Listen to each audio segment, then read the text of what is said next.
What's going on, everybody? It's Ethan here with Threewind Sports. Today is episode 21 of the Threewind podcast. It's April 24th. This will be coming out on April 25th. I hope you all are watching NBA basketball right now and are super into it, excited, just like I clearly am.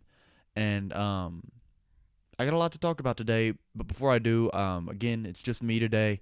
That's more so my fault than anybody else's. Time caught up with me. It's a little late right now when I'm recording this, and I didn't want to ask any of the guys to have to come out of their way to come in late and do the show with me. So I just said I'd take one for the team today and do it by myself, and I don't mind. I do miss having the guys with me, though. Hopefully next week it'll be a little bit more smooth sailing, and I can get guys in here a little bit earlier when it's easier for everybody to do the show, not after 10 o'clock. But for the time being, it's just me, and if you are a regular listener or watcher of the show, then you know that if it's just me, we're talking basketball, which is completely fine because while there are a couple other sports going on right now, basketball really is in full swing. The playoffs are in full swing. The college transfer circuit is in full swing, and they're already naming people to NBA awards, which was a major topic in our last week's show. And so a little bit of an update on that in this week's show. And I'm going to get right into that. But before I do, geez, a little bit of a stutter there. Make sure you like the video and subscribe if you're watching this on YouTube. I appreciate it a lot when you do. And all the other guys who work on Threewind stuff appreciate it a lot. We don't get paid to do this. This is for fun. And we really appreciate you watching, listening to the show. If you're listening to this on Apple Podcasts, Spotify, give us a 5-star review and follow us on whatever platform you're listening on. And without further ado, let's get right into it. Before I get into the NBA stuff, I wanted to cover the stuff going on right now in Kentucky basketball, because I know a large majority of the people who watch the show, listen to the show, are Kentucky basketball fans. And so I figured I would talk about that first because this has been a very eventful week, to say the least, in Kentucky basketball lore, if you will. The first thing, the biggest thing, the probably maybe biggest thing ever in the off-season Calipari era off-seasons ever is Oscar Tshiebwe returning, the unanimous National Player of the Year last year. Oscar Tshiebwe is coming back to Kentucky. He's the first unanimous National Player of the Year to come back to school since Tyler Hansborough in 2008, I want to say. So this is a really big deal, not just for Kentucky, but just for college basketball in general. For Kentucky, this is, again, like I said, probably the biggest offseason thing to ever happen under the Calipari era, and it's probably up there ever in general. This is a big deal. And then the other big news, I mean, there's a couple little tidbit things, but the other big news is that Shaedon Sharp is entering the draft. Now, at first, it came out that he was not, he had no intentions of returning once he put his name in the draft. Now he says he's maintaining his college eligibility. Listen, he's going to the draft. He's not coming out. He's going to be a top 10 pick. There's no point in him coming out. The issue is that apparently, and I don't know the exact sources for this, but apparently it was told to staff, Kentucky higher-ups, that Sharp would be back for this season, and that this entry to the draft was a total blindside on behalf of the Sharp camp, and that not only is Kentucky not happy with this, not because Calipari, I guarantee you, was pushing Sharp to the draft. That's just what Calipari does. But at the same time, I think the Kentucky front office, I don't know if this is the correct word, but the Kentucky higher-ups at the same time are being told that he's probably coming back. He had no college experience. They're not 100% sure how he'll fare in the league without any college experience. And so it was not assumed per se. I'm pretty sure they had been told personally that there was a very, very, very, very good chance that Sharp would be returning, and he didn't. Another thing that came out with the Sharp situation was that back in the middle of the season, when it came out that Sharp might be able to play, but Calipari had put an end to that, and that he didn't intend on playing him this season, was just going to let him work with the team in hopes that he'd be ready and fully prepared to play next season. All of that was a total lie. He was ready to play. Calipari was ready to play him, which is a little surprising because, Calipari. And that even Sharp was wanting to play. His parents had signed off on him playing, but his advisor, and I don't even know what that means really, shut it down. Now, this is a couple things. This means a couple things. One, why does this kid have an advisor? Uh, I know he's probably going to be a big deal, but advisor reeks to me as somebody who that's not an agent. He's not paying this guy to do that job. An advisor, from what I've understood of it, is just a guy that he knew before he was ever even good at basketball, who knows him personally, who's probably trying to mooch off of his success. I don't trust someone called an advisor who has no actual like expertise in the subject or in basketball, and is just some random Joe Schmo who knew the kid before he was good at basketball and now is trying to make money off of him. If it was like his agent, and well, I guess you can't have an agent in college, but you know what I mean. If it was an actual like professional and that was their job, that's different. But this guy, I think, from what I've read, from what I've understood, is just some regular dude who happens to know the kid and has entered his camp as an advisor. So that's what that is. The other thing that this kind of means is that Calipari has no control over his team. His team is such a draft portal now where everybody that comes to Kentucky, all they want to do is go to NBA. Now, we get a wonderful exception to that rule with Tshiebwe, who's been incredible, who seems to really like Kentucky, who seems to really enjoy his time in college. But you have to also weigh that in. Tshiebwe is not an NBA prospect, and he's probably going to make more money in college than he will in the NBA, at least at the beginning. So, Tshiebwe seems like he really likes it, but at the same time, if I think Tshiebwe was a legitimate NBA prospect who was prepared to make millions of dollars right away to go to the league, he would have gone to the league right away. Kentucky is such a draft and NBA portal that Calipari has no control over this team. This is a bunch of individuals who happen to be on the same team together, playing basketball to get to the NBA. They're all on their own individual goals, and there's a little bit of that in every D1 basketball team, but Kentucky's like no other. Like, there's just no other team that seems so individually split as Kentucky every single year, and this happening tells me that is clearly the case, that some random Joe Schmo can overpower the coach, the kid, and the kid's parents from playing at Kentucky, the most prestigious basketball program in the country. Just some random dude. You know what I mean? So doesn't look good for Calipari, doesn't look good for Kentucky. From what I've seen from NBA execs, they don't trust Sharp or his camp, so now it doesn't look good for Sharp.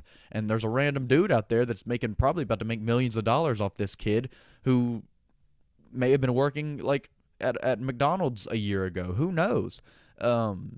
It's really weird. College basketball right now with the whole transfer stuff and this stuff and the NBA stuff right now. College basketball is in a really weird spot, and hopefully they get it solved. Hopefully there isn't as much movement every single offseason. I know it makes for a little bit of excitement, but it's kind of hard to fall in love with players anymore when they're going to this team, that team, that team, this team, and it's just not as fun to watch college basketball anymore because of that. Now, not everyone's going to agree with me on that, but I think the incredible the movement, the incredible amount of movement that we're seeing every offseason now, whether it's go to the NBA, transfer to 3 different teams, have some random guy telling your own coach and parents that you shouldn't play. It's just weird. I think college basketball is in a weird spot. But as far as Kentucky goes, I think Tshiebwe returning's a much bigger deal than Sharp leaving. So, as far as I'm concerned, as a Kentucky basketball fan, despite how pessimistic I may be, I'm cool with it. Let's move to the NBA awards. Now, if you watched last week's episode, you probably have a bit of a basis on what I'm about to say. If you didn't, go do that real quick. I probably talked about the awards for 10 minutes, maybe a little bit longer. Not way super long, but enough to give you my full scoop on every NBA award. They've only released 2, I think, so far. I may be wrong on that, but I would assume that most improved is going to be Ja and sixth man is going to be Tyler Hero. So I'm not really worried about those. I don't think those have much of a chance of being flipped. But to be fair, I didn't think one of these 2 that I'm about to talk about had any chance of being flipped. And not only did it get flipped, it got flipped to not even the guy who I thought it might get flipped to. Got flipped to a total third-party guy. So first things first, before I talk about that one, let's talk about Marcus Smart winning Defensive Player of the Year. Now, if you watched my last episode, I told you Marcus Smart was my sixth ranked guy in Defensive Player of the Year. It went Marcus Smart at 6. Let's just start at 6 because I could probably name you 10.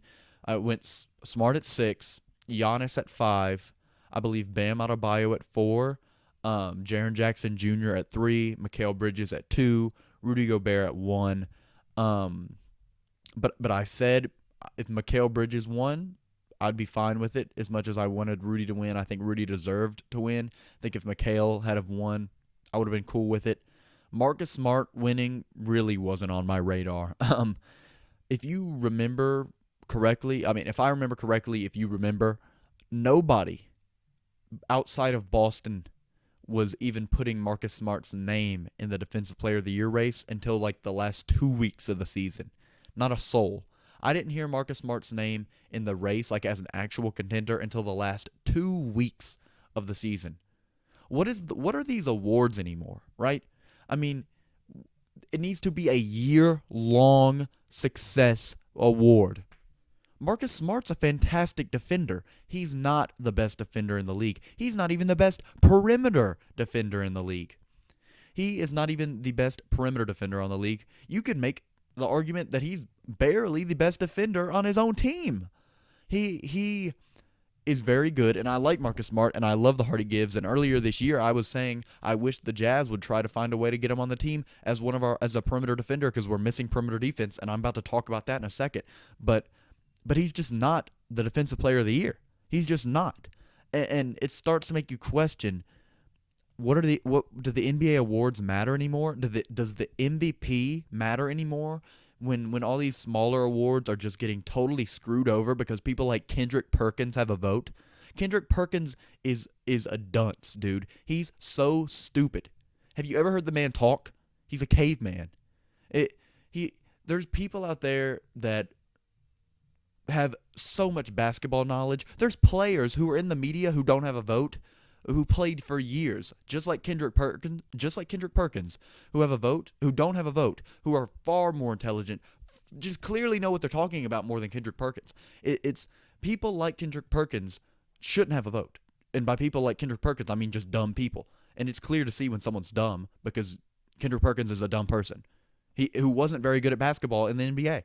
It's not like he's like some Hall of Fame player who just happens to be dumb and they're like, well, he's a Hall of Fame player, so let's give him a vote because he's in the media and he's a Hall of Famer. Like, I don't know, Paul Pierce. But I think Paul Pierce, as much as he gets messed with and criticized, is far smarter than Kendrick Perkins. And I know Paul Pierce can't have a vote anymore. All the thing happened, blah, blah, blah, blah, blah. But there's people that are if guys like Kendrick Perkins have a vote for an award in the NBA, it shouldn't count. Because whoever he votes for is 99% going to be the wrong vote. It's just plain and simple. Like, should we even care about NBA awards anymore? I don't think we should. Why should we? Because they're picking the wrong guys to win awards. People who actually deserve to win the awards aren't winning them. It's completely political. Completely political. People don't like Rudy Gobert, so they give it to a guy that is pretty much universally liked. And a guy like Marcus Smart, who's been around for a while. Guys like Mikal Bridges, Jaren Jackson Jr. haven't been around as long, despite the fact that I think they're better defenders this year than Marcus Smart. They don't have quite the repertoire that Marcus Smart has, or the standing within the league probably that Marcus Smart has as a defender. But Giannis certainly does. Bam Adebayo certainly does. And Rudy Gobert certainly does. In what world does Marcus Smart win this award? It's totally mind-boggling. I'm really at a loss for words. When this came up, I thought it was a prank. When it came up on my Instagram or my Twitter or whatever, wherever I first saw it, I was like, "There's not a chance Marcus Smart won. Not a chance." It wasn't even on my radar that Marcus Smart would. When he got selected to the final three, I was like, "Well, that's kind of cool. Good for Marcus Smart. He has no chance to win it." In fact, when he got selected to the final three, I was like, "Well, Rudy Gobert is definitely going to win it because a guy like Jaren Jackson Jr. is not up there. A guy like Giannis, who I figured he was going to make the final three and win it. Giannis, despite the fact I had him at 5 because he's Giannis, I thought he was going to win it. It ends up in Marcus Smart, and you know what? Screw it. I don't really care anymore. The awards don't matter. They just don't. If they either don't matter or we got to talk about what they mean, because they're definitely not full season awards, despite the fact that that's what they're advertised as. Also, Bill Simmons quite literally said while he was giving out his All-NBA stuff that he didn't want to reward Rudy Gobert. That was his only reason for not including him on All-NBA.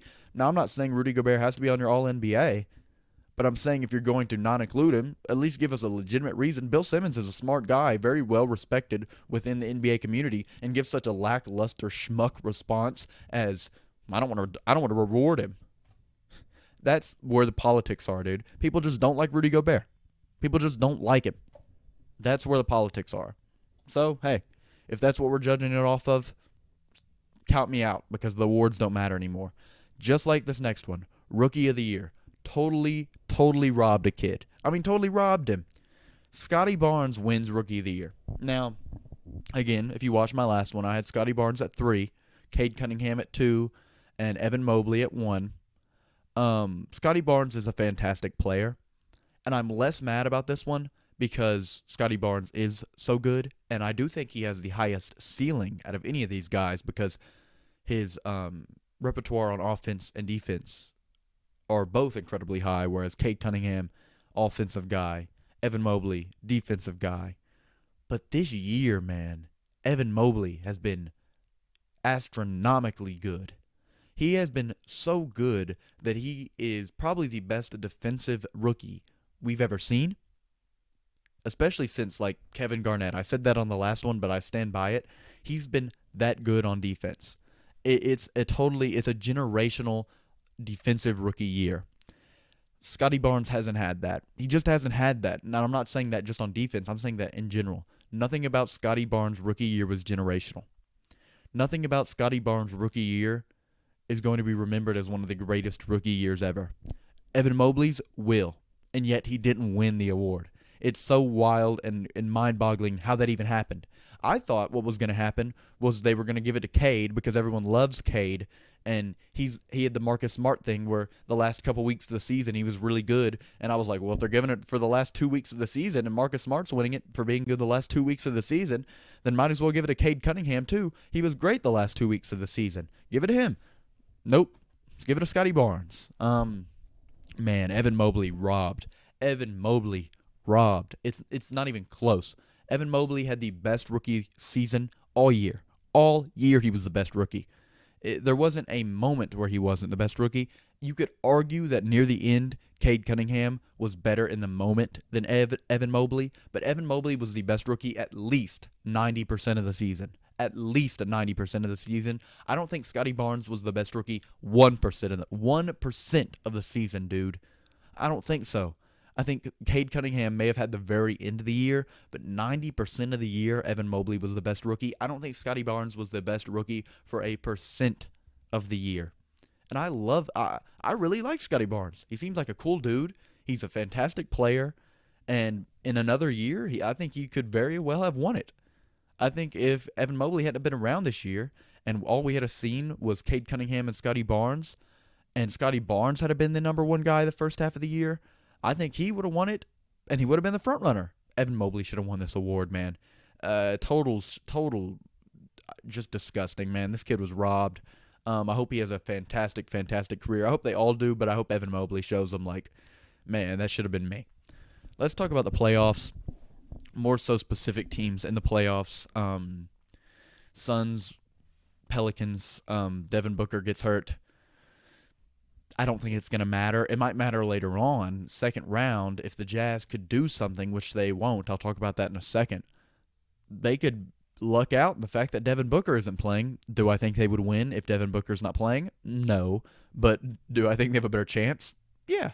But no, I think the Suns are still going to win that series. 2-7 with the Timberwolves and Grizzlies has been a fantastic series so far. I mean, probably the best series so far, just in general. Ja Morant surprisingly hasn't been very great. I mean, he's been good. He's been very good, but he hasn't. I like Desmond Bane's been the best player on that team. And it's tied 2-2. The Timberwolves look decent sometimes. Sometimes they look kind of iffy. It's a good series. I think it's going to go to 7, and sadly, I think whoever wins this series is going to lose in the next round because Memphis isn't clicking like they usually are, and I don't believe in the T-Wolves in the second round. And the Warriors look pretty good. Speaking of the Warriors, the Denver Nuggets did get a win today, or should I say the Denver Nikola Jokic's, because it's really just him out there. But they did get a win today to make it 3-1. The Warriors are obviously going to win this. But the Nuggets are putting up a fight, and it's respectable. The situation that they've been in this year has been not one that's been great for them. But to get in the series, play a respectable series, take a game off of them, have your MVP play like the MVP, and, leave with your head up high, I think is a very good look for the Denver Nuggets. And I think that's what it's going to be when they get eliminated probably in the next game. And then Utah Jazz, Dallas Mavericks. Man, where do I start? Okay, let's start with the fact that Luka Doncic did not play the first 3 games, and yet Dallas was up 2-1. Let's just put it this way.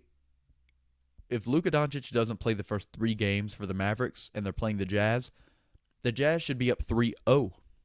The Mavericks were up 2-1, and the Jazz won the first game. Why?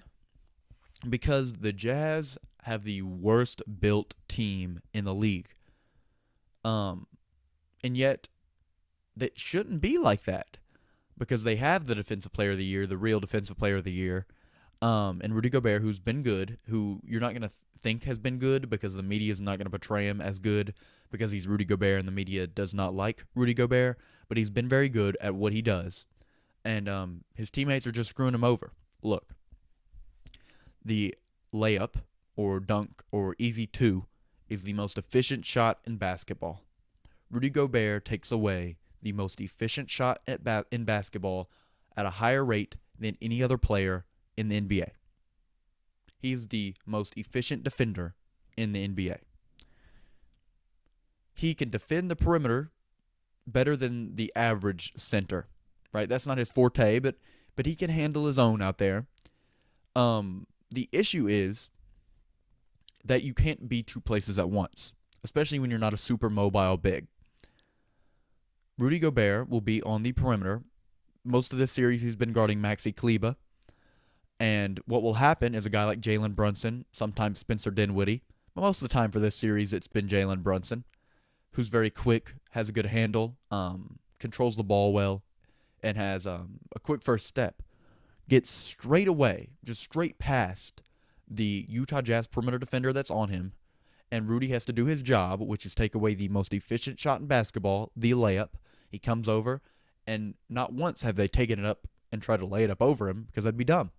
They pass it to the guy he just left, who should now be getting covered by a perimeter player, who, if they pass, should be getting covered by a perimeter player, giving Rudy time to get back and reset the play. Never happens that way. Rudy Gobert comes over, does his job. The perimeter player that didn't do his job the first time, that let Jalen Brunson run right by him, is already in the wrong. And then the perimeter player, who does not run over to cover the guy that Rudy just left, is in the wrong. And then the guy that Rudy was supposed to be guarding ends up with 20-something points because the perimeter defense for the Utah Jazz has been so bad. At this point, it's just embarrassing, right? There's no better team as a guard to get a career high, as a role-playing guard to get a career high against than the Utah Jazz, because you can straight up run past your defender every time. Donovan Mitchell has been an incredibly bad defender in this series, which is very sad because he has the potential to be a very good defender, but he's just not. Mike Conley is old as dirt, and he's small. He's getting blown by every time, and if he's not, he's getting pushed over. He's small and weak and old. He used to be a very good perimeter defender. He's not anymore. Bojan Bogdanovic sometimes has it, sometimes doesn't. For the majority of this series, he has not. Again, in the wrong. Finally, Royce O'Neal, our supposed best perimeter defender, has been very bad at doing his only job, and in addition to that, has just been playing like very dirty. It's embarrassing. It's sad. They're embarrassing the only player on their team that's playing well, and Rudy Gobert looks bad because the rest of his team is playing like crap. I hope they lose this series. I'm a Utah Jazz fan. I hope they lose this series because the worst possible outcome is the Utah Jazz goes to the Western Conference Finals, and the front office is like, man, we made it all the way to the conference finals. I don't want to blow this up because that would put us in purgatory for another 3 years. You know what I mean? The Utah Jazz need to blow this up worse than probably anything in the NBA right now. I saw Colin Cowherd said that the Utah Jazz don't need to blow it up because they're not a free agent destination, and if they blow it up, they're not going to get any better than what they are right now. Okay, what do we have to lose? What do we have to lose? We're not championship contenders. Who cares if we don't ever get better than what we are right now? Because we're not good enough right now to matter. It doesn't matter if we ever get better than what we do right now. We could at least try, right? That's what we're going to have to do. Blow it up and try because we're never going to win a championship with this core that we have at this very moment. And that's just the reality of things, right? So, no, Utah shouldn't keep things because they're not a free agent destination. And, Steve's. Because they're not a free agent destination, and that the only way that they can succeed is if they draft well, then draft well, trade well, right? Be competent for once.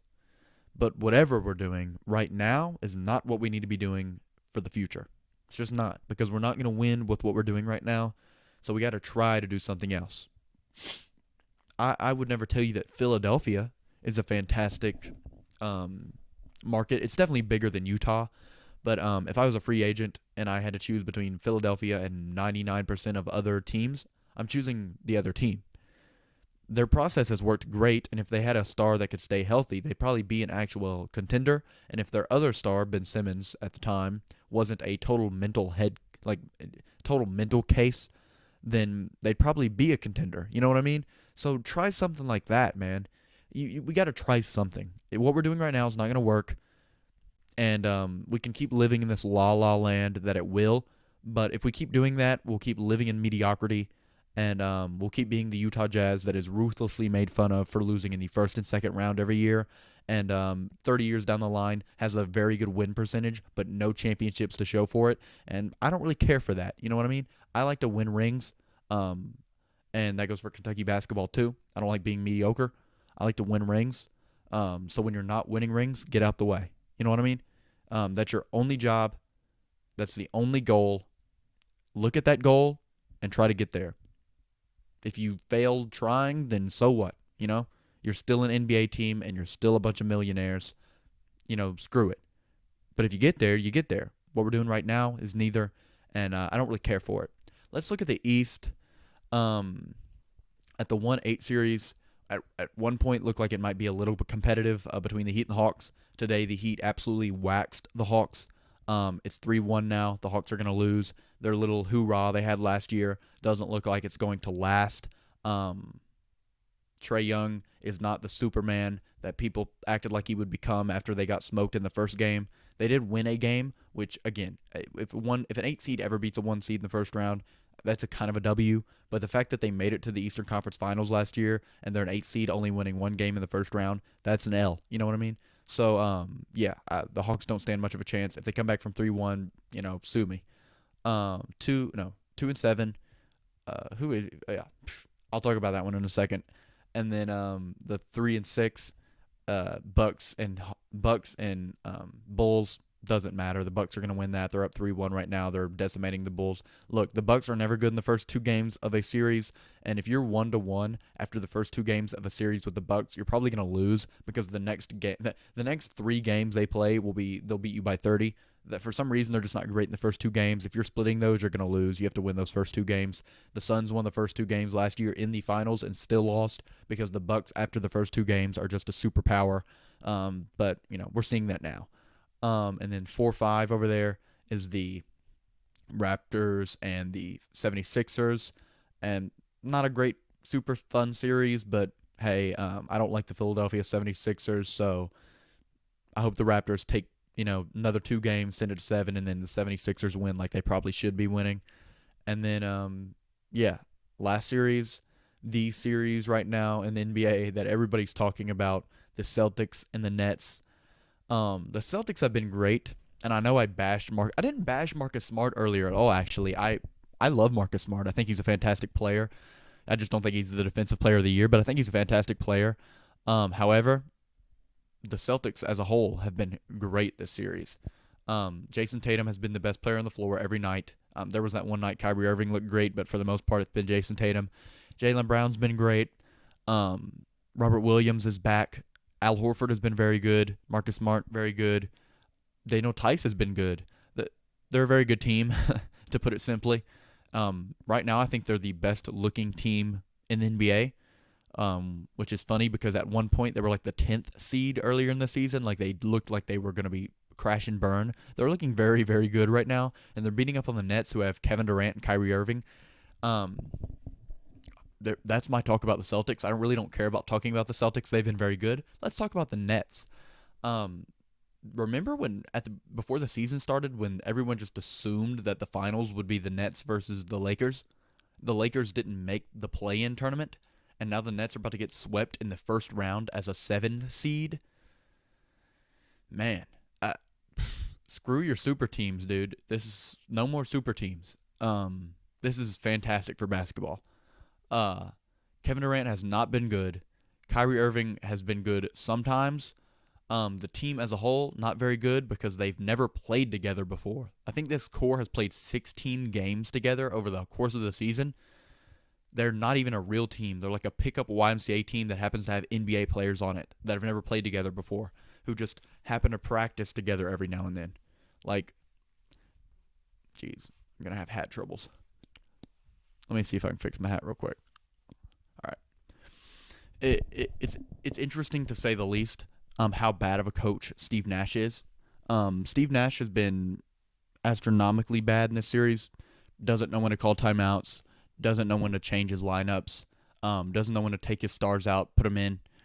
And then he comes to the media after games and is like, they're being really rough with Kevin Durant. Not much you can do about that. Yeah, there is, dude.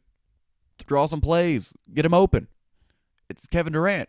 Even if there's 2 dudes on him, he'll make some shots. Him having 16 points to go down 3-0 in a series is a no-no. That can't happen. And then he's like, Kyrie's starving. He's fasting for Ramadan. He's tired. He hasn't played that many games this season. Jaylen Brown's on the other team doing the same thing. Fasting for Ramadan on the other team, and he's playing great. So that's Kyrie's fault for not playing games this season. I'm not saying what he did was wrong. That's his personal decision with the vaccine thing. But he made that decision, and he knew that if he made that decision, the NBA was going to screw him over. I think they did screw him over. I don't think the vaccine thing should have not made him play games in certain places and not others. They're just inconsistent, and it's all political, but we won't get into that. However, he knew that by doing that was going to hinder the amount of games he played. Good for him for making a personal decision that he thought was right. But again, from a purely basketball perspective, he knew that was going to hinder his amount of games, hinder the amount of time he spent on the court with his team, and it's coming back to bite him in the playoffs. So that from a purely basketball perspective, you can't blame anybody but him for that. You know what I mean? Well, you can blame the league too. I mean, that's fine. But Nash is not going to blame the league because he probably agrees with the league on the situation. But So yeah, you can't come to the media after games that you lose that you shouldn't be losing because you have two of the best players in the league on your team, um, and just crying, making up boo-hoo excuses that nobody cares about. This team is a total fraud. Um, you should have known they were going to be a fraud when they got three of the most doofus players in the league on the same team with Harden, Kyrie Irving, and Kevin Durant. They're weirdos who all do weird stuff. James Harden's gone. Kyrie Irving plays like 10% of the season. Kevin Durant's hurt most of the time, and when he's not, he's just like is kind of just out there for this playoff series, which is really weird because usually he's obviously like one of the best players in the league. Um, who has really shown out for them in this series? Bruce Brown. Goran Dragic was playing really good, and then Nash just took him out. The Nets really don't have any excuse. I hope they lose in 4. I hope they blow it up, despite the fact that they shouldn't have to. And I hope Kevin Durant lands on Utah next year. I think that's all I have to talk about as far as everything goes. We squeezed out 35 minutes of basketball talk, man. That's pretty sweet. This episode is sponsored by Threewind Sports. I said that, which means you should follow everything, all of our social medias. On every single platform, we have a social media account at Threewind Sports. The only place where you'll find the Threewind podcast is on Apple Podcasts and Spotify. We're under the Threewind podcast and not Threewind Sports on there. But everywhere else, we're Threewind Sports. Follow, subscribe, like, comment, everything. Rate. Give us 5-star ratings on the actual podcast. We really appreciate it. And thank you for watching today. Thank you for listening. We'll see you next week, hopefully with a stronger cast of characters. Enjoy your playoff basketball. And Viva Rudy Gobert. Should have been our Defensive Player of the Year. Our French King.